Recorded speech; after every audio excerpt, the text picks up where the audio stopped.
उत्तराखंड के पहाड़ों में स्थित एक वीरान गांव रोहतान। रात मूसलाधार बारिश, बिजली की गड़गड़ाहट और एक टूटी सी हवेली। रात के लगभग 10 बजे थे। पहाड़ों में अंधेरा जल्दी छा जाता है और बारिश हो तो सड़कों पर सन्नाटा पसर जाता है। सड़क के किनारे से उठते कोहरे के लच्छे कार की हेडलाइट से टकराकर घुल रहे थे।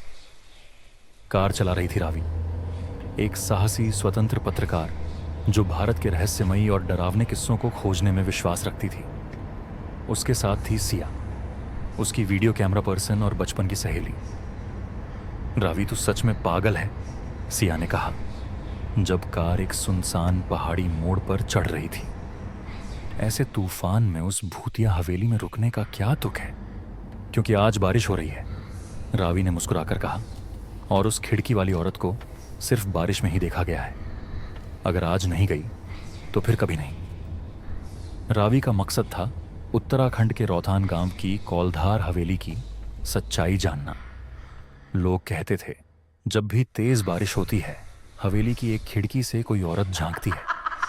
कई लोग उसे देख चुके थे, मगर जो सबसे अजीब बात थी वो यह कि देखने के बाद अधिकतर लोग बीमार पड़ जाते या मानसिक रूप से अस्वस्थ हो जाते। कार ने एक संकरी कीचड़ भरी पगडंडी पर आखिरी बार मोड़ लिया और सामने एक विशाल टूटी फूटी हवेली आ गई।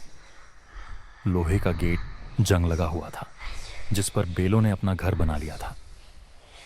यह जगह तो किसी हॉरर फिल्म से निकली लग रही है, सिया ने कांपती आवाज में कहा। दोनों ने ट्राइपॉड, कैमरा और एक बैग उठाया जिसमें टॉर्च, डायरी, थर्मल ब्लैंकेट और कुछ खाने का सामान था। जैसे ही उन्होंने गेट खोला एक डरावनी आवाज हुई। हवा में नमी नहीं, कुछ सड़ा हुआ था। हवेली के अंदर अंधेरा था, हर दीवार पर सीलन थी, लकड़ी की सीढ़ियां चरमराती थीं और वो खामोशी जैसे कोई दीवारों के पीछे से देख रहा हो। ऊपरी मंजिल का वो कमरा जहां से औरत को झांकते देखा गया था हवेली के बिल्कुल आखिरी सिरे पर था। उसकी खिड़की पहाड़ के उस ढलान की तरफ खुलती थी जहां नीचे सिर्फ जंगल और धुंध थी। बिजली कड़कती और खिड़की के शीशे पर परछाई बनती। दोनों ने कैमरा सेट कर दिया। रावी ने वॉइस रिकॉर्डर ऑन किया। आज 27 जून, कौलधार हवेली, बारिश हो रही है। हम देखेंगे कि क्या खिड़की में कोई परछाई दिखती है। करीब 10 मिनट बाद सिया ने चौंक कर कहा, देख, शीशे पर कोई है। रावी ने खिड़की की ओर देखा, वहां कोई परछाई थी और वो हिल रही थी जैसे कोई सिर घुमा रहा हो। वो दौड़ी और खिड़की खोली। बाहर कोई नहीं था, मगर शीशे पर नमी की परत में हाथ के निशान थे, अंदर से नहीं, बाहर से। नीचे की मंजिल पर एक कमरा था जिसमें टूटा फूटा फर्नीचर और एक पुराना ट्रंक रखा था। रावी को उसकी जिज्ञासा रोक नहीं पाई। उसने ट्रंक खोला। अंदर एक लाल रंग की डायरी थी। उस पर नाम लिखा था, गौरांगी देवी, 1927। डायरी से सड़ी लकड़ी और पुराने फूलों की मिली जुली गंध आ रही थी, जैसे उन्हें सदियों से खोला ही ना गया हो। रावी ने पहला पन्ना खोला। 17 अगस्त 1927। आज मैंने आखिरी बार बाहर की दुनिया देखी। उन्होंने मुझे इस हवेली में बंद कर दिया क्योंकि मैं अलग थी, क्योंकि मैं जानती थी कि हवा में कुछ चलता है जो बाकी नहीं देख सकते। डायरी पढ़ते हुए रावी की आंखें चौड़ी होती जा रही। गौरांगी कोई आम औरत नहीं थी। वो कहती थी कि उसे बरसात के पानी में किसी की उपस्थिति महसूस होती थी। सिया ने डायरी पढ़ते ही पूछा, क्या वो किसी आत्मा की बात कर रही है? रावी गंभीर हो गए। मुझे लगता है वो आत्मा गौरांगी से कुछ चाहती थी। रात के 2 बजे। हवेली में बिजली नहीं थी, सिर्फ टॉर्च और कैमरे की लाइटें थीं। दोनों लड़की नीचे रसोई के पास बैठी थीं जब अचानक ऊपर से किसी के चलने की आवाज आई। कोई ऊपर है, सिया चिल्लाई। रावी ने कैमरा उठाया और धीरे धीरे सीढ़ियां चढ़ने लगी। आवाज उसी कमरे से आ रही थी, खिड़की वाले। दरवाजा खुला, अंदर कोई नहीं, लेकिन खिड़की खुली थी और बारिश की बूंदें अंदर गिर रही थी। तभी दीवार पर कुछ हल्का उभरा, जैसे किसी ने गीले हाथ से छुआ हो। वह एक चेहरा था, बिना आंखों का चेहरा। रावी ने डायरी आगे पढ़ी। वो कहता है, अगर मैं बाहर देखूं तो मुझे आज़ादी मिल जाएगी, लेकिन मैंने देखा था और अब मैं अंदर हूं। खिड़की की आत्मा बारिश में जिंदा होती है, उसे देखने वाला कभी नहीं बचता। तभी वॉइस रिकॉर्डर से एक आवाज़ आई, रावी। सिया ने डरते हुए कहा, यह नाम कैसे रिकॉर्ड हुआ?